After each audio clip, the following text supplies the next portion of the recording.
die Arbeitsmoral, es war ja ein Appell mit dem an die Beschäftigten, nicht? Mit einem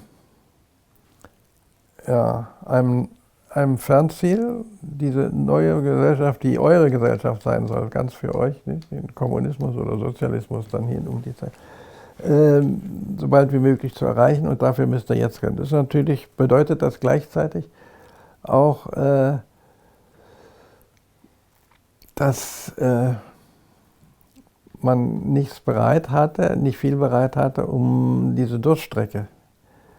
Also es war sozusagen, die Arbeiter mussten, wenn sie dann die Sonderschicht machten, die mussten glauben, auch wenn dabei dann nicht viel rauskommt für sie, nicht? Dann vielleicht ein- oder zweimal im Monat sich was Besonderes leisten zu können. Das gab es ja im Angebot nicht. Aber ansonsten sollten sie eben leben wie bisher. Nicht? Leben wie bisher, aber arbeiten für eine bessere. Das ist ja für sie der Widerspruch gewesen. Es haben diese Dinge gewirkt, die rein ideellen. Ja? Die haben gewirkt, aber sie haben nicht so stark und nicht auf Dauer.